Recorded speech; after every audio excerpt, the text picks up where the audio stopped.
जसं चुकीचं व्हायला नको ते परत. तर केला चालू. तर तिरुपती बालाजीची पहिली बायको आहे महालक्ष्मी, म्हणजे विष्णूच्या अवतारातली, आणि दुसरी बायको आहे ती पद्मावती आहे. महालक्ष्मी ही कोल्हापूरला रुसून आलेली आहे तिरुपतीवरनं.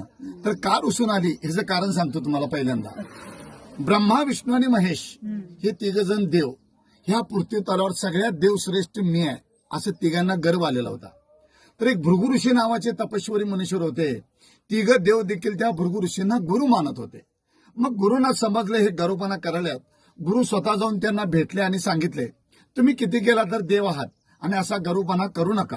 मी तुमच्या तिघांची परीक्षा घेतो. जो कोणी परीक्षामध्ये पास होईल तोच ह्या पृथ्वी तलावर सगळ्यात देव श्रेष्ठ होईल. तुम्हाला मान्य आहे का विचारलं. तिघही मान्य केले, कारण गुरूंची आज्ञा पाळली पाहिजे.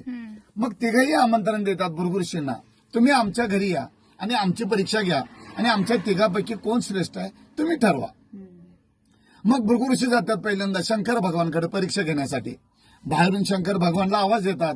तर शंकर भगवान आणि पार्वती गुहेमध्ये बोलत बसलेले असतात, गप्पा मारत बसलेले असतात. ते इतकं मग्न असतात की बाहेर भृगु ऋषी आलेलं शंकर भगवानच्या लक्षात येत नाही.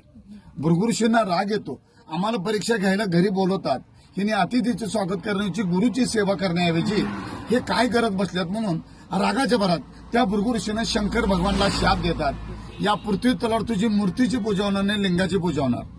म्हणून आपण ह्या पृथ्वी तलावर महादेवाच्या पिंडीची म्हणजे लिंगाची पूजा करतो भृगु ऋषीने शाप दिल्यामुळे. दुसऱ्या ठिकाणी जातात भृगु ऋषी ब्रह्मदेवाकडे. ब्रह्मदेवाची बायको सरस्वती वीणा वाजवत असते आणि ब्रह्मदेव ऐकत बसलेला असतो. बाहेरून भृगु ऋषी त्या ब्रह्मदेवाला आवाज देतात. तर ही दोघं नवरा बायको संगीतमध्ये इतकं मग्न असतात की बाहेर भृगु ऋषी आलेलं ब्रह्मदेवाच्या पण लक्षात येत नाही. जन विश्व निर्माण केलं, जनसृष्टी निर्माण केली, त्या ब्रह्मदेवाला देखील त्या भृगु ऋषीने शाप दिलेला आहे, या पृथ्वी तलावर तुला कोणीही पूजणार नाही, तुझं मंदिर कुठं उभारलं जाणार नाही. फक्त शापाला विशाप म्हणून ब्रह्मदेवाचं जन्मस्थान आहे राजस्थान पुष्कर. पूर्ण पृथ्वी तलावर त्याचं एकच मंदिर आहे, त्याला कुणीही पूजत नाहीत. तिसऱ्या ठिकाणी जातात भृगु ऋषी विष्णूकडे. विष्णू आपल्या पत्नीला महालक्ष्मीला सांगत असतात की भृगु ऋषी कधी पण येऊ देत, माझे गुरु कधी पण येऊ देत, माझी परीक्षा घेऊ देत, सगळ्या प्रश्नाचं मी उत्तर देणार आणि ह्या पृथ्वी तलावर त्या दोघांच्या पेक्षा मी श्रेष्ठ होणार. हे आपल्या पत्नीला महालक्ष्मीला सांगत असताना भृगु ऋषी ऐकतात. मी परीक्षा घ्यायच्या अगोदर आपल्या बायकोला मोठेपणा सांगायला म्हणून त्या भृगु ऋषीने विष्णूच्या छातीवर इथे लाद घातलेल्या. कधी बालाजीला योग आला तुम्हाला जाण्याचा पुढे भविष्यात, तर तुम्हाला तिथं सगळं बघायला मिळेल. भृगु ऋषीने विष्णूच्या छातीवर पाय ठेवलेला आहे. तेव्हा भृगु ऋषीला विचारतो, विष्णू गुरुवर तुम्हाला कुठं लागलं का. महालक्ष्मीला राग येतो, तुम्ही एवढे देवादेव श्रेष्ठ म्हणून मला सांगतायसा, तुमच्या छातीवर त्यांनी पाय ठेवलं आणि तुम्ही त्यांनाच विचारताय लागलं काय म्हणून. माझा अपमान झाली म्हणते, ते क्षण देखील थांबणार नाही. तेवढं विष्णू म्हणतो त्या भृगु ऋषीनं माझ्या गुरुनं माझ्या छातीवर पाय ठेवलं, तुझा अपमान कसा झाला. त्यावेळेला ती म्हणते, मी तुमची धर्मपत्नी आहे आणि तुम्ही मला एक लग्नात वचन दिलतं की सदैव तुझं स्थान माझ्या हृदयात ठेवेन म्हणून. ते आता पाय ठेवल्यामुळे ते हृदय भ्रष्ट झाले म्हणले आणि त्या पायाखाली ही महालक्ष्मी राहू शकत नाही म्हणली. या कारणानं तिरुपतीवरनं महालक्ष्मी कोल्हापूरला रुसून आली. रुसून येताना देखील महालक्ष्मी रागाच्या भरात आपल्या नवऱ्याला शाप दिलेला आहे की तुमचं दुसरं लग्न होणार, तुम्ही कुबेरकडनं कर्ज काढणार, ते कर्ज माझे भक्त लोक कोण फेडणार. आणि महालक्ष्मीची अट अशी होती, अजून देखील आहे, जोपर्यंत त्या पृथ्वीवरचे सर्व लोक ज्यावेळेला तुमच्या दारूवर मुंडन करतील त्यावेळेलाच तुम्ही कर्जातून मुक्त होणार. पृथ्वी तलावरचे सर्व लोक काय जाऊ शकत नाहीत. म्हणून तिरुपती बालाजी अजून कर्जामध्ये असं मानलं जातं. आणि जो कोणी भक्त तुमच्या दरबार येऊन मुंडन करल, केस दान करल, त्या भक्ताला मी कर्जात कधीच ठेवणार नाही, हे महालक्ष्मीचं वाक्य आहे. म्हणून तिरुपतीला गेल्यावर टक्कल करून यायचं असतं. जेव्हा महालक्ष्मी रुसून आली कोल्हापूरला, त्यावेळेला इसवी सन 634 साली कोल्हापूरमध्ये कर्णदेव राजा राज्य करत होता. म्हणजे महाभारतातला नव्हे, त्याच्या आधीचा. तर नारद मुनी सांगतो कर्णदेव राजाला की महालक्ष्मी रुसून कोल्हापूरला कायमची आल्या, तिची राहण्याची व्यवस्था कर, मंदिर बांध. त्यावेळेला हे मंदिर बांधलं गेलं 1383 वर्षापूर्वी. महालक्ष्मीचं दैत्याकडून बांधून घेतलेलं आहे. आणि ज्यावेळेला महालक्ष्मी रुसून आली कोल्हापूरला, तर महालक्ष्मीने हे कोल्हापूर का निवडलं, तर आपल्या कोल्हापूर नगरीमध्ये राक्षस लोकांचा वास्तव जास्त होता.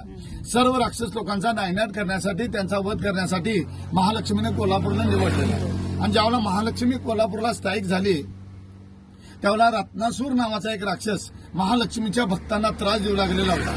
तर महालक्ष्मीने ठरवलं या रत्नासुराचा आपण पहिला वध करायचा आणि मग बाकीच्या राक्षसांचा वध करायचा. पण त्या रत्नासूर नावाच्या राक्षसानं शंकर भगवानकडनं तपस्या करून त्यांना प्रसन्न करून त्यांच्याकडनं एक वर मागून घेतलं होतं. भोळा शंकर प्रसन्न झाला की कुणाला काहीही वर देतो. रावणाला देखील आत्मलिंग दिलेलं होतं. म्हणजे किती भोळा शंकर आहे बघा तो. तर त्या भोळेपणाचा फायदा घेऊन त्या राक्षसानं असं वर मागितलं शंकर भगवानकडं की जो कोणी मला देवी देवता मारायला येईल, माझं रक्ताचं एक थेंब रस्त्यावर सांडेल, त्या रक्तबीजापासून एक राक्षस प्रगट होईल. महालक्ष्मीने विचार केला, मी जर याला त्रिशूल घेऊन मारायला गेले, हे जे कितीतरी थेंब रस्त्यावर रक्त सांडेल आणि कितीतरी राक्षस प्रगट होतील. म्हणून महालक्ष्मीने शंकर भगवानची आराधना केली. कारण शंकर भगवानच वर दिलेलं होतं. शंकर भगवानने सांगितलं महालक्ष्मीला तू एक ज्योत लाव, दिवा लाव. महालक्ष्मीने स्वतः एक ज्योत लावला. स्वतः शंकर भगवान त्या ज्योतमध्ये विलीन झाले आणि ज्योत तो आपोआप मोठा झाला आणि त्या रत्नासुराच्या अंगावर जाऊन पडला आणि त्या रत्नासुराचा भस्म झाला.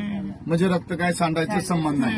आणि जे महालक्ष्मीने ज्योत लावला, त्या ज्योत पासून प्रगट झाला तो ज्योती. आणि आपल्या कर्नाटक महाराष्ट्र लोकांनी बा लावला म्हणून ज्योतिबा. महालक्ष्मी प्रसन्न झाली, माझ्या भक्ताचं रक्षण केलंस तू, सदैव तू माझा भाऊ म्हणून माझ्या पाठीशी राहशील आणि या विश्वात तुझं जागरूक देवस्थान म्हणून ओळखलं जाईल. म्हणून महालक्ष्मीने आशीर्वाद दिलं आणि हे ज्योतिबाचं स्थान झालेलं आहे. ज्योतिबा मंदिर पहिलं छोटं होतं, त्याच्यानंतर